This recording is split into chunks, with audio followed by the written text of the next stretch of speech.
Salutations à tous et bienvenue une fois de plus dans l'école virtuelle africaine. Pour tous ceux qui sont nouveaux sur la plateforme, n'hésitez pas de prendre une seconde, liker, partager et vous abonner. Donc, pour les nouveaux, moi c'est M. Dassikam Gadabé, je suis enseignant d'informatique et aujourd'hui particulièrement, on va travailler sur un module assez important pour les élèves de terminale scientifique et de terminale littéraire aussi. On va parler de la conception des systèmes d'information. Et ce cours doit se faire en deux parties. Il y aura d'abord la modélisation du MCD et la modélisation du MLD. Donc, pour ce qui est de la science d'aujourd'hui, on va parler essentiellement de l'élaboration du MCD. Donc, tout de suite après la transition, on doit revenir au tableau pour mieux expliquer le contenu du cours.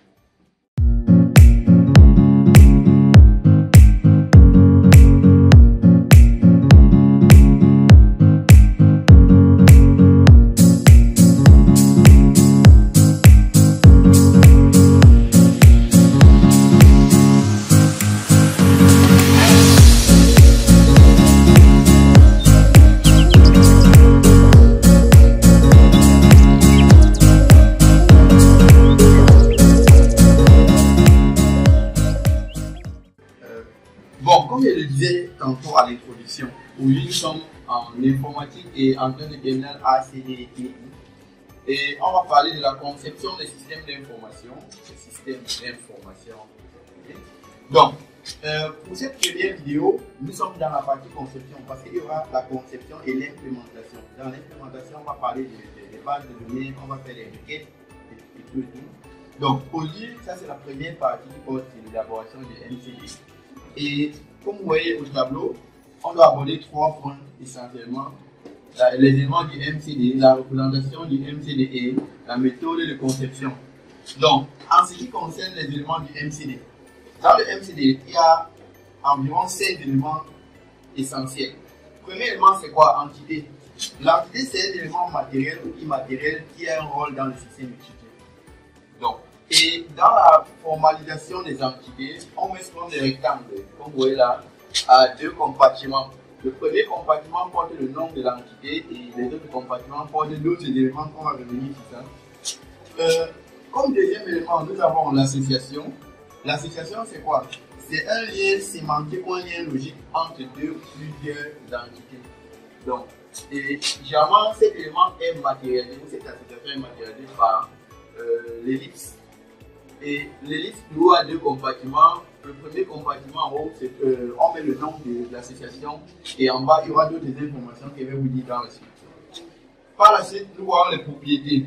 En fait, une propriété, c'est une caractéristique d'une entité. Donc, chaque entité est caractérisée par des propriétés. Parmi les propriétés, il y a des propriétés particulières appelées identifiants. Généralement, quel est le rôle d'un identifiant dans un MCD? Un identifiant permet d'identifier de façon unique chaque entité. Donc c'est ça l'identifiant. Et à côté, il y a les cardinalités. Généralement, une cardinalité, c'est un couple. Donc N, M. Généralement, l'élément N ici, c'est le nombre de fois minimal que l'entité intervient dans l'association. Et le M ici, c'est le nombre de fois maximal que l'entité peut intervenir dans une association. Donc, après avoir vu les éléments du MCD, nous allons poursuivre notre cours avec la représentation du MCD. Prenons un cas très simple. Prenons le cas par exemple d'un enseignant qui dispense les cours. Donc, ici il y aura deux entités. Par exemple, il y aura enseignant,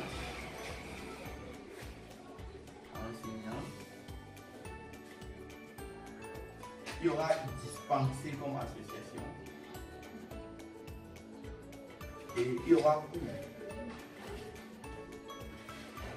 Donc, un enseignant dispense le cours. Où est que le lien est logique? Ça a un sens. Et par rapport à l'enseignant, on peut mettre par exemple ID enseignant. On peut mettre par exemple nom, prénom, CNI. Prenons juste ça par exemple. Oui, parlant de l'entité, on peut avoir par exemple ID qu'on doit souligner. Je vais vous dire le pourquoi. On peut avoir intitulé. Bon, laissons seulement les deux là, parce que l'idée c'est juste de vous montrer le mécanisme. Maintenant, au niveau des dispenser c'est une association. On peut mettre par exemple comme attribut date, heure. Donc ça veut dire qu'on stocke la date que l'enseignant a fait pour et l'heure du cours. Donc, tout à l'heure, je vous ai parlé de deux compartiments où en haut on a le nom et en bas on a les choses. Regardez par exemple, les propriétés et les identifiants se trouvent dans le compartiment bas de l'entité. Et généralement, l'identifiant est souligné. Donc on souligne, ça veut dire que c'est l'ID enseignant qui est comme l'identifiant ici. Et ici, ID cours est comme l'identifiant de cours. Donc voilà en gros comment est-ce qu'on peut matérialiser un MCD. Donc ça c'est le cas par exemple d'un MCD ayant deux entités et une association. Et maintenant on va compléter cela avec quoi? Avec les cardinalités, parce que c'est la dernière étape. Maintenant par exemple, un enseignant peut dispenser au minimum 0 cours et au maximum 1 cours. Un enseignant peut dispenser plus de 0 cours. Tandis que un cours est dispensé par un et un seul enseignant. Donc voilà ce qu'on appelle cardinalité. Avec les cardinalités, j'ai complété mon MCD, c'est déjà bon. Je peux peut-être traduire au modèle logique et on va voir ça dans une prochaine vidéo. Donc, la dernière partie de notre vidéo concerne la méthodologie de conception d'un MCD. Ce qui se passe, c'est quoi? Lorsque par exemple quelqu'un, un monsieur, par exemple un responsable qui vous appelle en tant que gestionnaire des systèmes d'information ou administrateur des systèmes d'information, vous arrivez, il vous donne un texte. Le texte décrit son système qu'il veut concevoir. Et lorsque par exemple un élève prend un sujet, puisque même lors des compositions, on donne un texte et il faut établir le MCD en utilisant le texte. Donc première des choses, on fait une première lecture, on recense les entités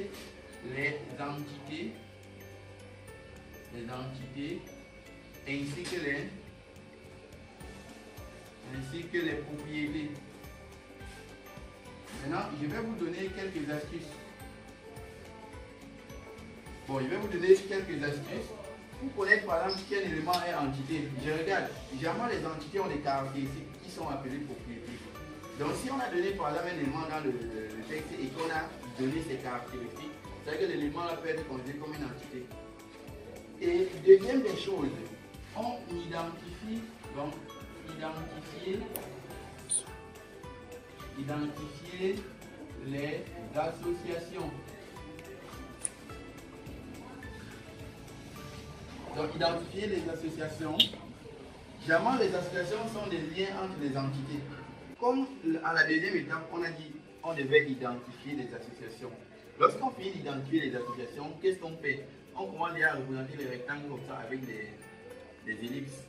Maintenant, ce qu'on fait, c'est quoi? On essaie de regrouper par les entités qui ont des liens en commun. Comme l'association doit rester au milieu. Et dès qu'on finit cette étape, c'est la dernière étape, cardinalité. Ça veut dire que dans cette étape,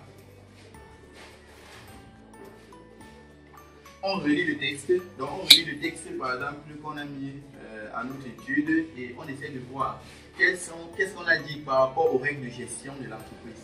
Parce que ce sont les règles de gestion qui permettent d'identifier les cardinalités de MCD. Donc voilà en gros la méthodologie. Donc comment concevoir le MCD de A à Z. Il faut d'abord connaître quels sont les éléments qui entrent dans les MCD. Comment représenter les éléments d'un MCD et quelle est la méthodologie pour représenter le MCD. Donc j'espère que cette vidéo vous a vraiment plu et si c'est le cas, n'hésitez pas de vous abonner et pour profiter du maximum de contenu qu'on va produire. Et aussi, je tiens aussi à vous rappeler que la prochaine vidéo d'informatique portera sur la transformation d'un MCD en MLD. Donc ce jour, on va prendre un MCD, puisqu'on a déjà vu comment concevoir les MCD.